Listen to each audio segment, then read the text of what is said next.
নমস্কার, আমি signature property থেকে পূর্বাশা আজও চলে এসেছি সেমি কমপ্লেক্সে 3 BHK প্রপার্টির সন্ধান দিতে। চটপট প্রপার্টি ট্যুর করে দেখিয়ে দিই যে এই প্রপার্টিতে আপনি কি কি পাচ্ছেন। প্রথমেই ঢুকে living cum dining space, open kitchen আর তার পাশে ওয়াশরুম আর কিচেন ওয়াল সেপারেট, এল শেপের গ্রানাইটের কাউন্টার টপ আর কমন ওয়াশরুমটা প্রিটি স্পেসিয়াস, টাইলস দিয়ে রেডি করা।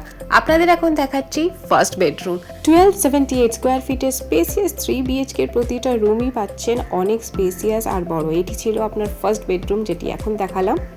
এরপর আমি সেকেন্ড বেডরুম অর্থাৎ মাস্টার বেডরুমে নিয়ে যাব, যেখানে আপনি পাচ্ছেন অ্যাটাচ ওয়াশরুম, অ্যাটাচ ব্যালকনি, ওয়ার্ড্রপের স্পেস, আলকাভ বক্স উইন্ডো। আর একবার দেখে নিন, এটি একটি সেমি কমপ্লেক্স প্রজেক্ট, তো আপনি সোসাইটিটা দেখতে পাবেন আপনার ব্যালকনি ভিউ থেকে। অ্যাটাচ ওয়াশরুমটাও প্রিটি স্পেসিয়াস আর টাইলস দিয়ে পুরো রেডি করা। অ্যাটাচ ওয়াশরুমেও পেয়ে যাচ্ছেন এক্সস্টের স্পেস। এবার আপনাদের নিয়ে যাচ্ছি থার্ড বেডরুমে। থার্ড বেডরুমে ঢুকতেই দেখতে পাবেন আপনি একটা বড় উইন্ডো পাচ্ছেন আর আলো হাওয়া পর্যাপ্ত পরিমাণে পেয়ে যাবেন আলকাভ বক্স উইন্ডো। তার পাশেই থাকছে ওয়ার্ড্রপের স্পেস। আপনার স্পেস ম্যানেজমেন্টটা এখানে খুব সুন্দরভাবে ইউটিলাইজ করতে পারবেন আপনি। প্রপার্টির এন্টায়ার ডিটেলস জানতে যোগাযোগ করুন আজই সিগনেচার প্রপার্টিতে। চ্যানেলটিকে সাবস্ক্রাইব করতে ভুলবেন না আর পাশে থাকা বেল আইকনটি ক্লিক করুন যাতে আপনি কোনো আপডেট না মিস করেন। Thank you for watching.